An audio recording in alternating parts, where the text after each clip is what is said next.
es conocido no precisamente por la profundidad de sus argumentos jurídicos, sino por la habilidad que tiene para lograr vencimientos de término. Defendiéndolo a usted porque, para que no lo fuera a perseguir el fiscal.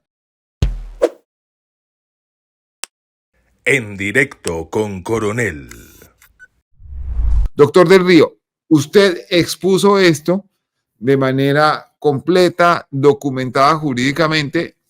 El Ministerio Público, que habitualmente ha sido, digamos, más cercano a la Fiscalía que a las víctimas, le dio la razón y pidió que su representada, la médica de Yanira Gómez, fuera aceptada como víctima. Y, sin embargo, el juez tomó otra decisión. ¿Cuál fue? Pero recuerda además, Daniel, una introducción, no sé si usted advirtió la introducción, donde el doctor Cancino estaba advirtiendo algún tipo de impedimento en el entendido. ¡Ay, claro! Defendiéndolo a usted porque, para que no lo fuera a perseguir el fiscal. Sí, en el entendido de que yo hace unos 4 o 5 años había denunciado al fiscal Daniel Hernández con ocasión a las capturas de los miembros de la Dijín de ese momento que habían interceptado al Ñeñe Hernández, buscando un poco que se diera ese impedimento. Sin embargo, pues esa denuncia fue hace muchos años. Yo he tenido muy grandes diferencias con el fiscal Daniel Hernández en el pasado.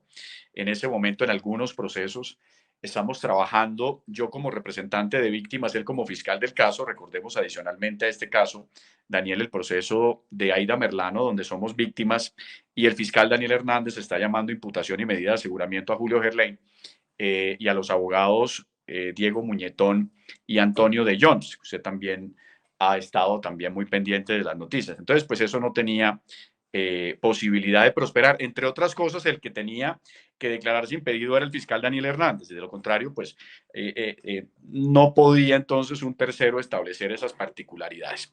Pero con relación entonces a su pregunta, la decisión del juez fue que en primera instancia no se da el reconocimiento como víctima, porque con esa introducción que yo le acabo de hacer hace un rato, de los 2 elementos fundamentales para la constitución de víctimas, según el juez, se había acreditado el daño medianamente, según el juez, pero no se había establecido para él la conexión entre el daño y la conducta punible por parte de Diego Cadena. Es decir, que no se había podido advertir que los daños ocasionados a Deyanira hubiesen nacido de las conductas de soborno en actuación penal y de fraude procesal, lo cual para mí es un error, repito, en el entendido en que Deyanira participó activamente en la oposición a la retractación de Juan Guillermo Monsalve.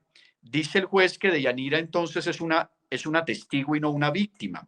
Y evidentemente lo que hace el juez es dejar de lado los precedentes jurisprudenciales y legales que establecen precisamente la participación a lo largo de la comisión de la conducta punible. Esa es un poco la posición del juez, que era muy parecida, Daniela, a la posición en su momento del Tribunal Superior de Bogotá, que en el caso de Uribe revocó el reconocimiento de víctima de la señora Deyanira Gómez, que finalmente la Corte Suprema de Justicia, a través de una acción de tutela, decide confirmar la decisión en primera instancia. Entonces yo creo que son los argumentos parecidos.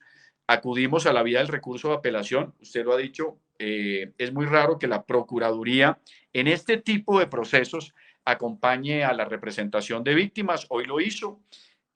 Fue al unísono el acompañamiento de Procuraduría, Fiscalía y representación de víctimas en cabeza del doctor Reinaldo Villalba, y solo se dio la oposición por parte de la defensa en cabeza del doctor Cancino y en cabeza del doctor Caballero, que defiende los intereses del abogado Salazar. En esto hay una cosa, doctor del Río, que yo quiero decírsela con franqueza. El doctor Cancino es conocido no precisamente por la profundidad de sus argumentos jurídicos, sino por la habilidad que tiene para lograr vencimientos de término.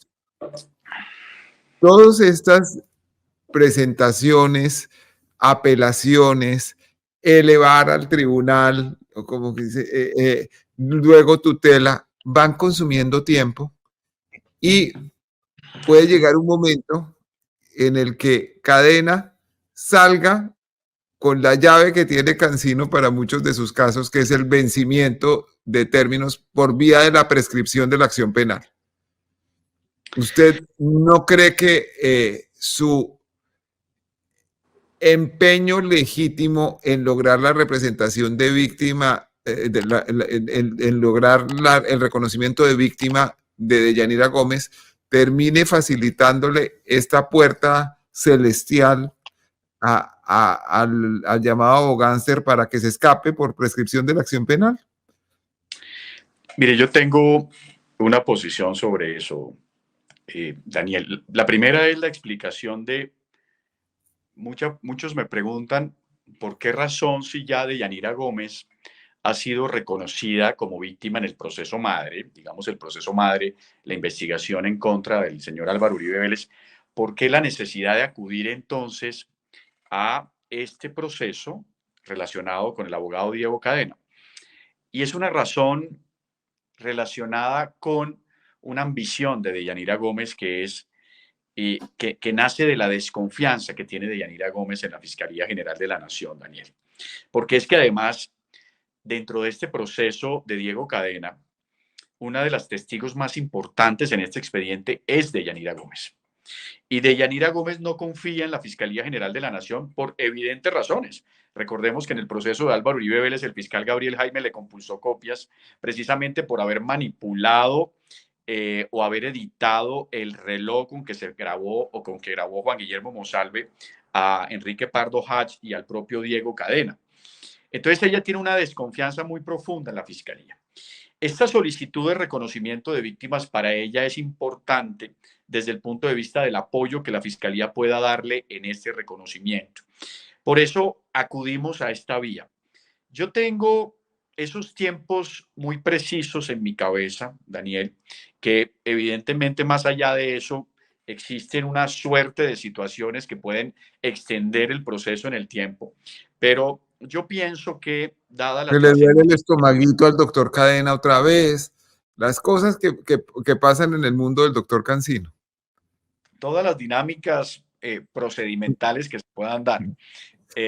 Entonces, ¿qué pasa aquí? Yo lo que tengo advertido es que es muy probable que el tribunal, esta no es una decisión muy compleja, la decisión de la representación de víctimas, es decir, un análisis juicioso daría que en menos de un mes podríamos tener una definición, es decir, yo aspiro que antes de que se acabe el año podamos tener la decisión de segunda instancia, lo que permitiría la continuidad del juicio o el arranque del juicio.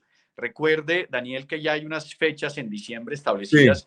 para el inicio del juicio. De darse eso, nos ganaríamos un gran tiempo porque entonces arrancaría el juicio en diciembre y yo pienso que ese juicio podría llevarse parte del año 2024. Recuerde que la prescripción de la acción penal en el proceso de Cadena está a junio de 2026, si la memoria no me falla. Es decir, que se daría la etapa de juicio en todo el 2024 y tendríamos una decisión seguramente en primera instancia en el año 2024, o sea, condenando al señor Cadena o sea, absolviéndolo, lo cual abriría la posibilidad del recurso de apelación por parte de la parte que tiene reproches sobre la decisión y estaríamos entonces o estaría esa decisión en el tribunal en el año 2025 y yo creo que en el año 2025 ya debe haber una decisión de segunda instancia. Entonces, yo no creo que en este caso prescriba la acción penal. Pero aquí quiero Como hacer si iba a prescribir en el de Álvaro Uribe. Estamos en peligro de la prescripción de acción penal. Recuerde que habíamos hecho un programa precisamente sobre la prescripción con el doctor Eduardo Montealegre y llegamos a la conclusión que es muy posible en el caso de Álvaro Uribe Vélez que tengamos una prescripción porque ese límite prescriptivo en el caso de Uribe es de octubre de 2025 y estamos apenas entrando al ejercicio de la audiencia de formulación de acusación, si a la Fiscalía no se le ocurre una tercera preclusión que dentro del mundo del cinismo de la institución de la Fiscalía General de la Nación es posible. Pero si así no se diera, Recordemos que ahora viene una audiencia de formulación de acusación en el caso de Uribe, donde es posible que la defensa pueda acudir también a la vía de la solicitud de preclusión. Es decir, que podríamos durar No. otro año más debatiendo. Viendo la película, que ya no sabemos. Entonces, ese caso evidentemente sí está a puertas de eso, y yo pienso que la teoría del doctor Eduardo Montalegre, que además creo que es de las últimas posibilidades que tenemos en ese caso, que no es otra que conexar los delitos de soborno en actuación penal y fraude procesal que se le endilgan a Uribe Vélez con los delitos de lesa humanidad establecidos ya con relación a las masacres del Aro, y esa investigación que infortunadamente también tiene o están en cabeza hasta este momento del fiscal Javier Cárdenas. Es decir, que sería la propia fiscalía la que tuviera que establecer la conexidad de esos delitos. Pero yo creo que ese es otro debate, y creo que esa solicitud habrá que hacerla en su momento frente a la Fiscalía General de la Nación. Pero lo otro que quería decir antes de terminar este contexto era que yo pienso que estratégicamente la Fiscalía ha organizado un plan, y el plan de la Fiscalía es condenar a Diego Cadena y absolver a Álvaro Uribe Vélez. De hecho, en su momento, antes que se dieran todos estos debates y antes incluso de que yo fuera o que siquiera pensara ser representante de víctimas de Deyanira Gómez, yo en su momento hablaba por algún ejercicio de colegaje con el propio Diego Cadena, y yo le advertí en algún momento que a él lo iban a condenar y que a Álvaro Uribe Vélez lo iban a absolver. Y precisamente el fiscal Daniel Hernández ha tenido o ha construido una buena teoría del caso estableciendo esas responsabilidades. Y yo creo hoy que, fíjese que tenemos el día de ayer una decisión de condena de primera instancia de Bernardo Moreno casi 20 años después, y no le pasa nada a Uribe. Es decir, todas estas personas cercanas a Uribe terminan con responsabilidades penales y no él. Pienso que lo mismo le va a pasar al abogado Diego Cadena. Así es.